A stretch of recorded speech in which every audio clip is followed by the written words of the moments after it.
It's crazy. Just watching the whole arena filled up, watching everything, the sixth invitation coming together. Shout out to all the teams that worked on it. It's exhilarating. There's a lot of emotions right now. Pretty pumped. Some of the changes that are happening in year 5 are coming up. And when we step back and we look at year 6, obviously the most salient aspect of it is that we're going to be delivering 1 operator per season. Now, I saw your faces, and this was a difficult choice for us as well. However, when we look at the amount of stuff that the team can work on today, there's no doubt that this is the right choice to go into the future with full confidence for Rainbow Six Siege. Now, this is allowing us to do a lot of things, right? It's allowing us to have a core gameplay focused philosophy, dive deeper into those aspects. It's allowing us to polish a little bit more our operators and the operators that we're going to be bringing into the roster of 50 plus operators that we have today. And also and here's a little bit of yes. This is good. And there's a little bit of a soft announcement, but it's also allowing us to work for next gen. So we are on next gen in the coming years. Absolutely. Again, it's really great. It's really investing into the future of Rainbow Six Siege. And this is the right time to do it. So we're very happy. Long live Rainbow. Absolutely. JB, Roy is bringing up the importance of core gameplay focus. So what does that mean to you? So I'll try to take a few examples, and to bounce back on what Roy said, it's really good to talk about this because thanks to the fact that we're bringing a bit less operator per year, we can be very ambitious about the other aspects of the gameplay, which are very important for us. There are 3 main things that we want to be looking at in the 2 next years, and the first one is the preparation phase and the support phase. I will take a few examples of questions that we're asking ourselves right now. And the first one is, for instance, how comes that as an attacker, the most meaningful thing that you can often do during the preparation phase is to just drive your drone back to your spawn point and then get it back in inventory. That doesn't feel like a super useful thing to do with your 45 seconds. And so right now we're prototyping things that could change a lot what's happening during this phase. Another example is for the support phase, which is how often, as Siege players, how often do you alt-tab? Seriously, let's be honest here. How often do you alt-tab after you're dead? That happens a lot. I do it. But the thing is, we could give you very good reasons not to do that. We could give you much higher stakes in what's happening there and much better tools to have an impact on the round. So these are the kind of things that we're looking at right now. They're very ambitious and have a lot of ramifications in different aspects of the game, in game balancing and all. But the fact that we can plan 2 years in advance like that is allowing us to be that ambitious. And I'm super happy about it because it means we have a real chance of bringing Siege gameplay to the next level. Well, it seems like the way that you're hoping to achieve this is by giving players more options. Yes, absolutely. That's another big pillar that we have for these next 2 years. As a tactical game, Siege is all about meaningful choices. But some of the things that we've gotten used to are not that meaningful when we look at them like that. Typically, a system like speed and armor, it was meant to be a trade-off when it was designed years ago, but when we look at how Siege is being played today, the reality is that speed is king, and armor doesn't matter that much. So we're pretty convinced we can make that more interesting. And another aspect of choices is weapons. We know that rate of fire is king also in Siege, and so if you play DMR right now, you're really dedicated to a specific kind of gameplay, but most people don't really do that. So we're pretty convinced too that we can find weapon families that are underused and give you very good ways to play these weapons a lot more often and make it a more meaningful choice. Well, it sounds like you guys are really taking an approach where instead of putting a fresh coat of paint on it or a new hat is to go back inside and to rearrange the existing content, to really fine-tune that. That's exactly it. We really want to, and that's the third aspect of what we're trying to do during these next 2 years, we really want to focus on the existing content and we want to rework it progressively. We've done that a lot more in the past year for maps, for instance, and we've seen a lot of success in that. We've seen that it's really something that we have a lot of positive feedback on, and we want to do that more often for the other aspects of the gameplay, like the operators, for instance. Okay. Well, you are really working hard on year 6. It sounds like that's an incredible ambition. But let's talk about year 5. We've still got some exciting stuff coming this year. So what's on the table? Absolutely. So as I said before, year 5 is going to be that hybrid year that is going to take us to year 6. So the first half of year 5, it's pretty much what everyone knows. It's 2 operators per season. It's we're adding the arcade playlist. We're going to have 1 per season. We're also having the battle pass, and then we're going to have the second half of year 6, which this time around we're going to have. This is the time that we bring 1 operator per season, and as well, we're adding more arcade playlist into the mix. And you're already teasing the future operators, right? Yeah, that is correct. So the future operators that we're gonna have is, so we have South Africa and Norway for season 2, and for season 4, we have Thailand. Now, I know I didn't make a mistake when I was making this slide. Season 3, we're gonna keep it on the wraps. It's a little surprise that we're cooking for all of you, so I hope you guys like it. So stay tuned. Well, you can have your surprises, Roy, but there's still some juicy information on that slide. I'm talking about the map reworks. We were introduced to the map rework for Oregon yesterday, but I saw 3 more reworks on there. The first one looking like house. Yep, absolutely. House. Yep. Yeah, so, boom. I guess I like it. I don't think I need to say more. Good job, Roy. Yeah. That's great. The reality of House is that it's a casual rework. Basically what... Okay. Basically, what we're doing is we're just making it a little bit bigger. We're adding an extra set of stairs. Keep going, man. I love what you've done with the place. Yeah, and so again, it's we're rebalancing also the. It's a little bit. Anyway, it's a great rework. We're very excited for people to jump in and play it on season 2. Sounds like they're pretty excited too. It is. Yeah, I'm glad to hear it, folks. Well, if you like that, we have so much more information. You guys are gonna love this. Yeah. After House, I saw Skyscraper on the list. Yeah, Skyscraper. So we don't have a video for it. But what I can say, however, what I can say is that we're gonna tackle that choke point that is drum room. So we're gonna fix that, and we're also gonna be tackling balconies. We're gonna force a little bit more the entrance into the building. Fantastic. Now, how about Chalet? So the last one is Chalet. And Chalet, this is one that the team is still unpacking and seeing what they have to work with, but we know that we want to ease some of the frustration that we have on the floors, so that is going to be tackled. And of course, all of these map reworks come with as well balancing of the objectives, so let's keep things spicy from now on. Keeping it spicy, I love it. Absolutely. Anything else you can tell us about the map reworks? Well, not really about the map reworks, but also about the seasons in general. Health updates, behavior, all of that is still gonna come every season as always. All right, well, more gameplay stuff coming in year 5. Exactly. We already have a few first examples that we can show up. And the first one I want to talk about is what we call the Ping 2.0 system. So it's an improvement on the existing ping systems that you're used to and that you've been playing with. The difference here is that you can share the positioning and the nature of gadgets that have been deployed in the environment, either by your teammates or by the enemies. So it's a really easy way to share information with your friends, even if you don't have a mic. It's really useful. Yeah, not everybody can use a microphone, not everybody wants to. Now there's no excuse to not be working as a team sharing that information. Absolutely, and it ties back in what we were talking about before, which is trying to add stakes in the preparation phase and the support phase, this one being for both actually. It's a very, very useful way as an attacker to use your time with your drone, because if you spot some traps that have been deployed, for instance, by Frost or Capcan, like we saw in here, this is an information that can remain potentially longer, and so it's really useful for your teammates to just get that info. You don't need to make that perfect call and describe exactly where it is. The game is just going to help you do that. Well, this is already a pretty beefy tool, but where do you see Ping 2.0 going? So this one is really a first iteration. We've already seen tons of ideas being shared on social media or other games that have tried similar things. We already have other plans in mind. We just want to put it in players' hands as fast as possible, so that will be during the first half of year 5.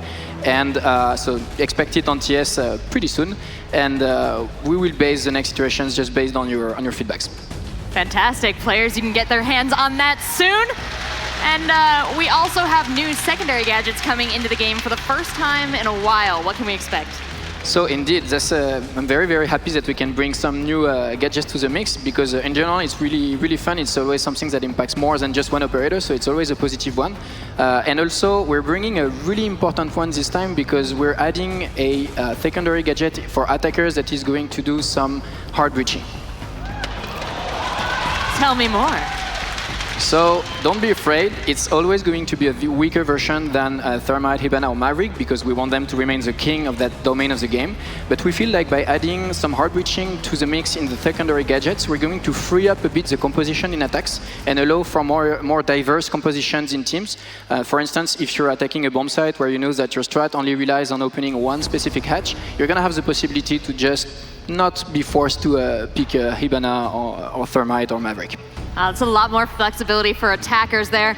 What have you got for defenders? So defenders also are getting something. They're getting a proximity alarm that I think has already been talked about many times.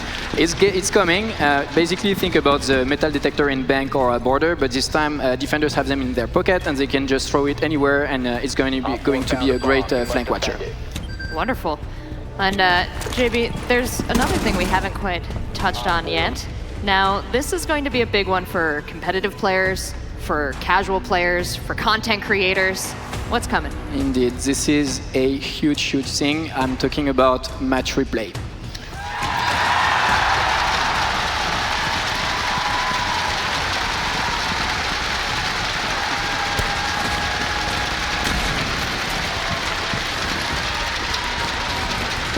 Our watch cell has been working on this for a while now. It's a huge, huge feature.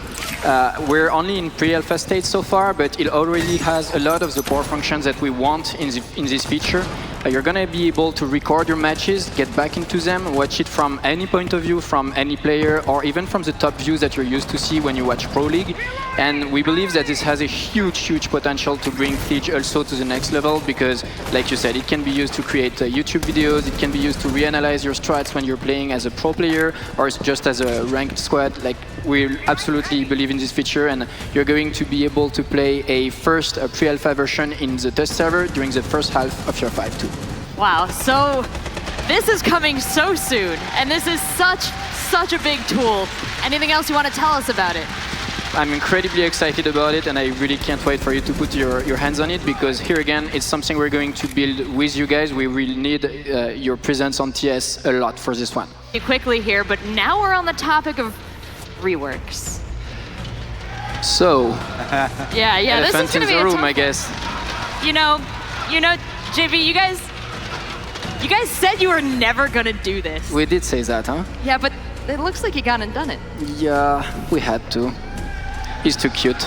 We need our icon to be a playable operator, and added to that, we knew that it was actually costing a lot in terms of debugging, which is a bit paradoxical for someone who's never played. So we decided to get back on the drawing board, and we're reworking Tashanka.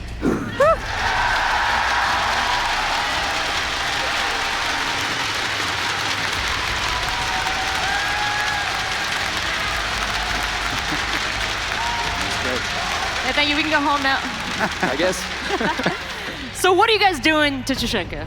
So the first thing, of course, is at the core of the issue is the turret itself. The concept of being immobile doesn't really fit with Siege gameplay, like you all know. So we've taken the weapon out of the turret, and as a first step, made it a primary weapon, meaning that you can just run around.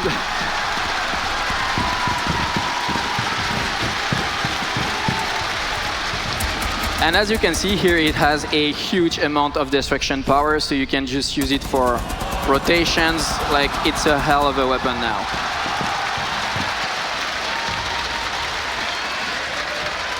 And then he's also getting a gadget? Yeah, he's also getting an ability, which is an Incendiary grenade launcher. Whew.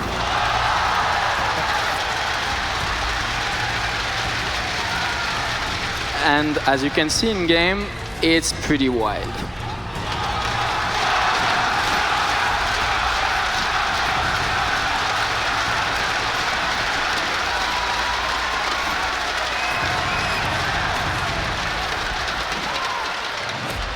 So the whole concept here is that it's an area denial tool. It's something that you can pretty much spam projectiles with. It makes these little patches of fire on the ground, so you can use them just to slow down attackers' progression, deny a plant spot. So it's a sort of alternative to smoke, if you will. He looks very exciting, and based on the reaction of the crowd, I know you guys can't wait to get your hands on the new Tachanka. But JV, you guys have gone and opened the floodgates now. You've changed Tachanka, so does that mean other reworks are on the table as well? Yes, very much so. We really want to bring more reworks to the most problematic operators of Siege. I can't really get too specific right now, but we have other plans for year 6. And if you look regularly at the charts that we release that shows the most frustrating operators or the ones that are the least played, you can have a pretty good idea of who is next on our watch list. Oh, JB, thank you so much. This has been very exciting. So much great info. Anything else you want to add? Just super happy to be here. Fantastic. That's pretty much it. We all are. And I'm very excited now to bring in Alex to the conversation. We've been talking a little bit about stuff to come in the game, and one of the biggest things is events. In year 4, events have been huge. Yes, we know we got a large reception for all of the events in year 4, so we want to double down on events in year 5, one every single season, and make them bigger and better. That's very exciting. So what have you decided to bring us now in year 5? So on top of events, we have the arcade playlist now.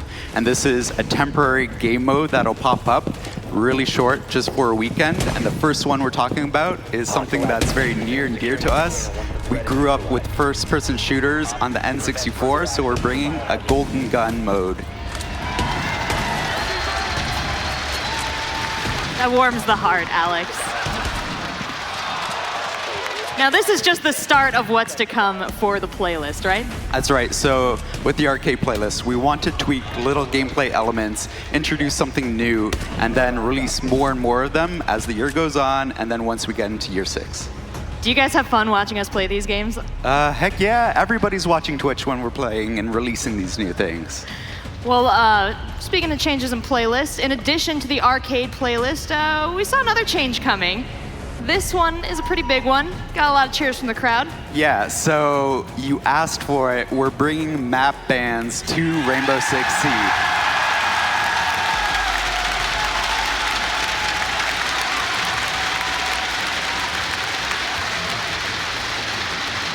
Why don't you tell us how these map bans are going to work? So whenever you start up a ranked playlist or an unranked playlist, you jump in and you have 3 maps to choose from the pool. Both teams will vote on which ones they want banned. The remaining one will be the one you play. Fantastic. Couldn't be simpler. Now, every day the Rainbow Six online experience gets a little more competitive. You guys are taking it even a step further. Right, so with map ban that's coming year 5, in year 6 we're already laying the groundwork for something that we're calling the Rainbow Six Cup. This is taking the experience of the SI here and trying to package it up for everyone at home so you can play with 4 friends in a series of battles to find who's the best. You're going to have a lot more pros on your hand come Hope next so. year Invitational. Yeah. Alex, anything else you'd like to touch on? I just want to address one thing that was brought up in the dev diary. As devs, as players ourselves, we have 0 tolerance for toxicity, harassment, cheaters, and we're going to keep it up. So the player behavior cell is working on the biggest feature yet, which is the reputation system. Next time we talk about it, you'll actually see something. We're taking it very seriously, and it goes with all the other features that we're bringing in year 5, year 6, all this core gameplay. We're excited to deliver more to all of you. Over and over again. Make Siege a better game. You guys are all working so hard on that, and you have a wonderful community supporting you, giving you feedback. So thank you so much, Alex. Thank you, Roy. Thank you, JB, for coming on out here, for breaking it down for us, and for bringing us all this exciting news. Now, before we head to the culmination of the program CGI, we have one more surprise. We paired up with Crystal Dynamics to bring you a very special skin for Ash.